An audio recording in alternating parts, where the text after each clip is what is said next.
Shalom, selamat pagi jemaat yang dikasihi Tuhan. Kiranya berkat Tuhan selalu melimpah dalam kehidupan kita. Hari ini saya akan menyampaikan renungan dengan judul dianiaya tapi tetap mengampuni. Haleluya. Kisah para Rasul pasal 7 ayat 55-60 berbunyi demikian. Tetapi Stefanus yang penuh dengan Roh Kudus menatap ke langit lalu melihat kemuliaan Allah dan Yesus berdiri di sebelah kanan Allah. Lalu katanya, sungguh aku melihat langit terbuka dan anak manusia berdiri di sebelah kanan Allah. Maka berteriak-teriaklah mereka dan sambil menutup telinga serentak menyerbu dia.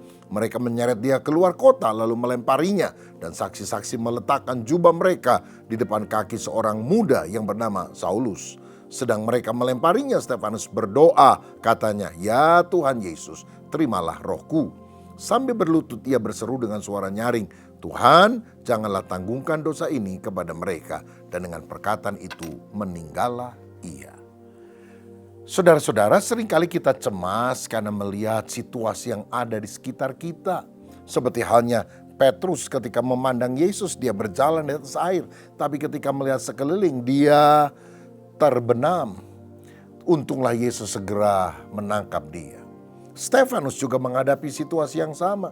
Kalau dia melihat ke sekitarnya, dia lihat orang yang penuh kebencian, orang yang mengambil batu dan siap merajam dia dengan batu. Tetapi Roh Kudus memampukan dia untuk menatap ke langit. Dan ketika dia menatap ke langit, yang dilihat adalah kemuliaan Allah. Hatinya menjadi tenang dan tabah. Di ayat 56 dikatakan langit terbuka dan Yesus berdiri di sebelah kanan Allah. Oh, luar biasa. Nah, saudara, ini adalah istilah ya. Bukan berarti Yesus berdiri di sebelah kanannya Allah. Jadi ada dua Allah atau Allah cuma satu dan Yesus bukan Allah kalau seperti itu. Ini adalah sebuah istilah karena Bapa, Anak atau Yesus dan Roh Kudus itu adalah Tritunggal yang esa. Allah itu esa, satu, tetapi memiliki tiga pribadi yang berbeda, Bapa, Anak, dan Roh Kudus. Dan kalau dikatakan Yesus setelah mati di salib, bangkit, menyelesaikan tugasnya, dia naik ke sorga dan duduk di sebelah kanan Allah, itu berarti sebagai pertanda dia telah menyelesaikan segala tugasnya. Seperti kalau misalnya seorang panglima perang kerajaan Roma diutus untuk mengalahkan prajurit musuh dan setelah dia menang dia masuk ke istana dan dia duduk di sebelah kanan daripada sang kaisar. Itu artinya tugasnya sudah selesai. Dan bukankah Yesus sudah pernah berkata, it finished, semua sudah selesai. Itu berarti Tuhan telah menyelesaikan semua tugasnya. Tetapi kali ini ada sesuatu yang mengherankan. Stefanus berkata, aku melihat Yesus berdiri. Kenapa dia berdiri? Saudara-saudara, kalau boleh saya hubungkan dengan hal ini, mungkin kita bisa mendapatkan sedikit gambaran. Kalau ada sebuah pertunjukan orkestra misalnya sangat bagus dan orang-orang melihat lagu yang terakhir sudah dinyanyikan, mereka nggak tahan cuma duduk bertepuk tangan, tapi standing ovation, berdiri memberikan applause yang berkepanjangan. Begitu juga dengan apa yang terjadi dengan Stefanus, karena dia mempertahankan iman dengan gigih dan tetap bersaksi, bahkan sampai orang-orang itu kelihatannya mau membunuh dia. Yesus nggak tahan cuma duduk, dia berdiri menyambut kedatangan anaknya bertepuk tangan. Seperti kisah seorang pianis muda yang setelah berlatih dia mengadakan konser di mana-mana, sampai satu kali dia mendapatkan kesempatan untuk mengadakan konser tunggal di kota tempat kelahirannya. Oh, dia berlatih dengan baik sekali. Dan pada hari itu begitu banyak orang sudah datang di dalam gedung pertunjukan. Dan dia mainkan lagu pertama, lagu kedua, begitu selanjutnya. Dan ketika lagu terakhir yang begitu sulit tapi begitu bagus dia selesaikan. Semua orang berdiri memberikan standing ovation. Layar mulai ditutup. Dan orang tidak bisa lagi melihat si pianis itu di panggung. Tapi tidak ada yang mau beranjak pulang. Semuanya tetap berdiri bertepuk tangan dan berkata, lagi, mainkan satu lagu lagi. Manajernya segera ke belakang panggung dan berkata, mainkan satu lagu lagi. Semua orang menghendaki kamu melakukannya. Dia bilang, oke, Tapi saya ngintip dulu. Dia buka sedikit tirai itu dan dia lihat, saudara, penonton yang sedang berdiri. Dia tutup lagi, dia bilang, maafkan saya Pak Manajer karena saya tidak akan mau mainkan lagi. Karena di atas balkon saya lihat ada seorang kakek tua yang tidak berdiri. Manajer ngintip, dia lihat benar ada kakek tua nggak berdiri. Dan dia bilang, persetan dengan kakek tua itu. Mengapa kamu begitu terganggu? Semua orang berdiri bertepuk tangan, cuma kakek tua itu aja yang enggak. Barangkali dia enggak ngerti ilmu musik. Tapi pianis ini berkata, Anda salah Pak Manajer. Karena kakek tua itu adalah guru piano saya yang pertama. Dan kalau dia tidak berdiri, itu membuat saya merasa tidak puas.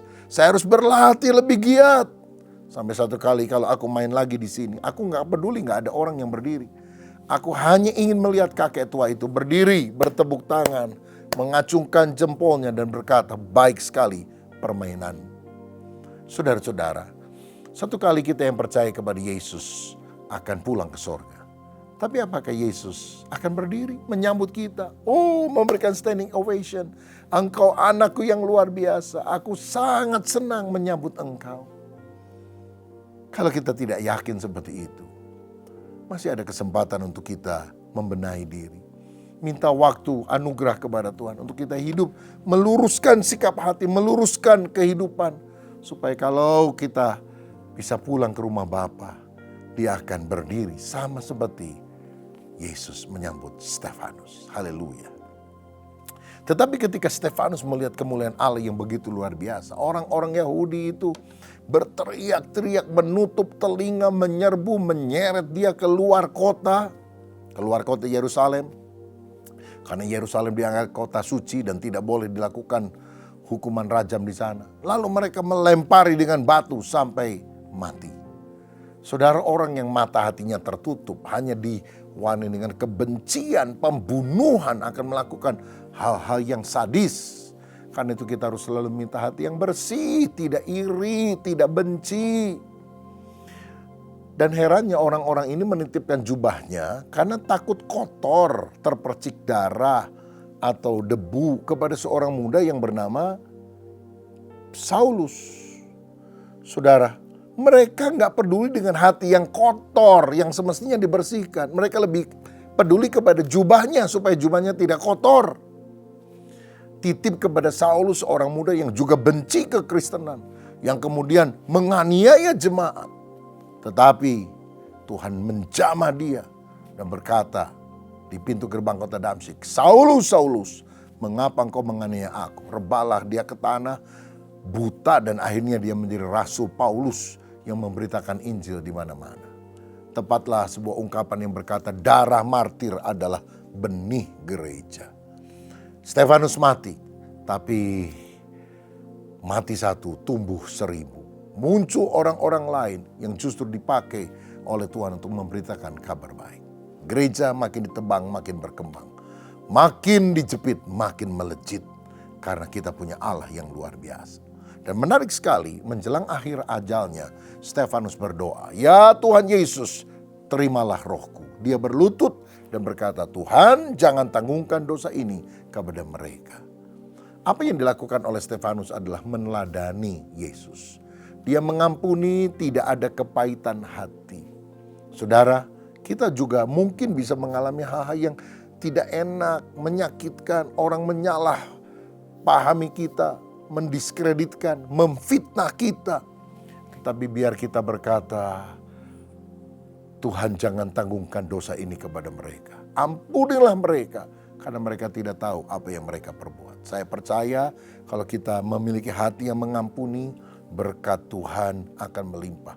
Mungkin suamimu menyakitkan, istrimu menyakitkan, mungkin menantumu, mertuamu, adik atau kakakmu, teman sekantor, teman segereja, membuat engkau menjadi marah, jengkel. Engkau kehilangan berkat, saudara. Hari ini belajar mengampuni orang yang bersalah kepadamu. Walaupun kita mengalami penderitaan, tapi kita tetap harus punya hati yang bersih, mengampuni orang-orang yang ada di sekitar kita. Kalau saudara mau, saudara boleh ketik, saya mau mengampuni. Mari tulis bersama, 2, 3, saya mau mengampuni. Kalau engkau mengampuni, berkat ilahi akan melimpah.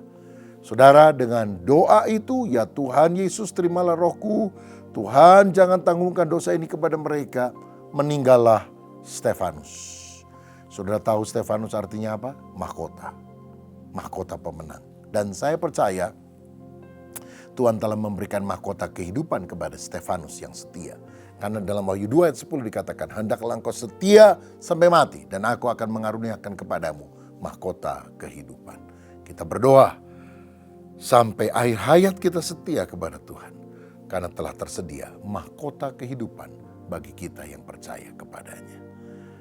Saudara sekalian, mari kita tetap beriman kepada Tuhan, setia sampai langkah terakhir. Saudara yang mau taruh tangan di dada, mari kita berdoa. Bapa, terima kasih buat firman-Mu. Jadikan kami hamba yang setia. Walaupun kami dianiaya, kami dijelek-jelekan, hati kami tetap bersih karena kami mengampuni orang yang bersalah.